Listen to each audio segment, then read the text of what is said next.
Hello everyone. मायास kitchen में आपका बहुत बहुत स्वागत है।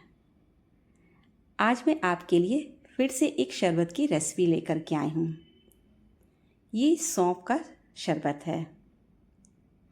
सौंफ के गुण के बारे में तो आप जानते ही होंगे। ये हमारे डाइजेशन के लिए बहुत ही बढ़िया होता है। गैस के लिए, अगर कोई अपच है, कब्ज़ है, एसिडिटी जैसी समस्याओं के लिए ये बहुत ही राहत देता है। इसकी तासीर ठंडी होती है तो ये हमें ठंडक भी प्रदान करता है। और ये गर्मियों में तो बिल्कुल रामबाण शरबत है। इसको डेली बना करके एक बार तो ज़रूर ही पीना चाहिए। चलिए फिर बनाना शुरू करते हैं। इसके लिए मैंने ये आधा कप मोटी वाली सौंफ ली है। वो जो हम लोग अचार वगैरह में यूज़ नहीं करते, मोटी सौंफ, वो मैंने ली है। और 3/4 कप के करीब मैंने मिश्री ली है। ये कटी वाली मिश्री है। आप धागे वाली भी ले सकते हैं। इसकी जगह आप शक्कर भी ले सकते हैं। मैंने 1 चम्मच इसमें खसखस का डाला है। 10 से 12 इलायची है और 10 से 12 काली मिर्च के दाने हैं। इन सभी चीज़ों को मैंने एक मिक्सर ग्राइंडर में डाल करके इसको पीस लिया है। इसका बिल्कुल फाइन पाउडर बनाना है। फाइन पाउडर बनाने के बाद मैं इसको छान लूँगी। इसको बहुत महीन जाली से नहीं छाननी है। इसको स्ट्रेन कर लीजिए और जो छानने के बाद बच जाए उसको दोबारा से फिर से पीस लीजिए। इसी तरह मैंने सारे इसको पीस करके छान लिया है। छानने के बाद इसे आप एक जार में भर करके रख लीजिए। ये आपका प्रीमिक्स बन के तैयार हो जाएगा। कोई भी सूखा जार हो उसमें आप इसको भर करके पीस के रख लीजिए और आप इसको महीना भर स्टोर करके रख सकते हैं। ये आपका एक प्रीमिक्स तैयार है। जब आपका मन हो शरबत बनाने का, घोलिए, पीजिए और पिलाइए। मगर शरबत बनाने में अभी कई चीज़ें और डालूँगी मैं। अभी मैं आगे वो दिखाती हूँ कि मैं इसमें क्या क्या डाल रही हूँ। ये सिर्फ एक प्रीमिक्स तैयार है। अब इससे मैं शरबत कैसे बनाऊँगी वो मैं आपको दिखा देती हूँ। इसके लिए मैंने गोंद कतीरा को रात में भिगा के रख दिया था। 4 से 5 गोंद कतीरा के टुकड़े थे, वो मैंने 1 कप पानी में रात में इसको भिगा के रख दिया था।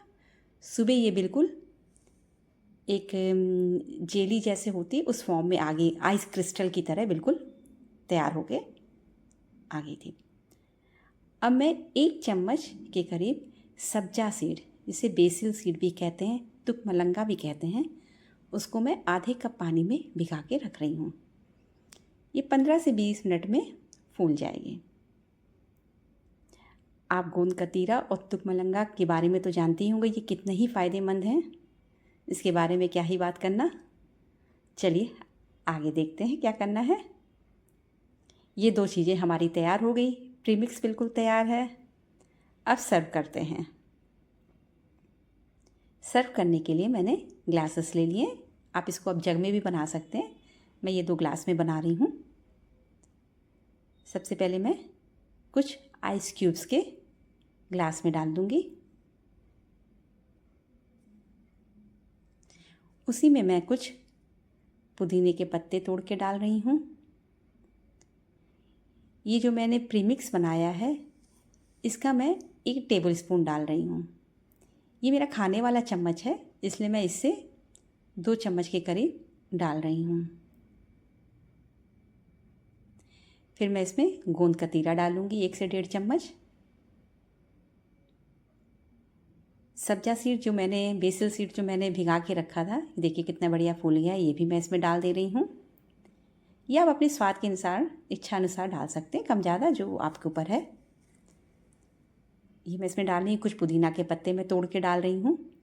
पुदीना के पत्ते को ऐसे ही रफली तोड़िएगा, चाकू से नहीं काटिएगा वरना वो काले पड़ जाते हैं। इसको तोड़ के मैंने डाल दिया। मैं 1/4 चम्मच के करीब काला नमक भी डाल रही हूँ। इससे इसका स्वाद बहुत बढ़िया आता है।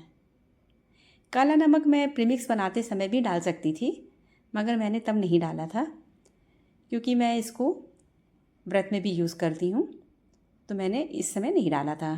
नहीं, आप प्रीमिक्स में ही पीसते समय काला नमक डाल के रख सकते थे। तो इस स्टेज पे आपको काला नमक नहीं डालना पड़ेगा।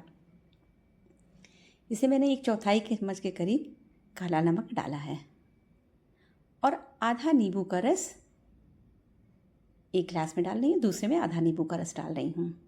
नींबू का रस, नमक आप अपने इच्छा अनुसार, स्वाद के अनुसार डाल सकते हैं। इन सब चीज़ों को डालने के बाद मैं इसमें चिल्ड वाटर डालूँगी।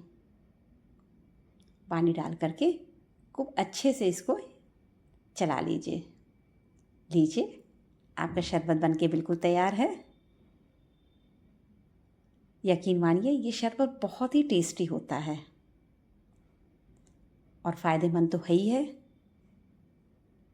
फिर देर किस बात की, आप तुरंत ही बनाइए, क्योंकि सौंफ तो सभी के घर में होता है और गर्मी में इससे अच्छा कूलर तो कुछ मिल ही नहीं सकता। ये देखिए शरबत कितना अच्छा लग रहा है और टेस्ट में उससे भी बढ़िया। और इसको आप गार्निश करने के लिए पुदीने के पत्ते हैं, नींबू है, आप उससे गार्निश करिए। ये बिल्कुल बाज़ार में मिलने वाले शरबत की तरह आपको दिखेगा।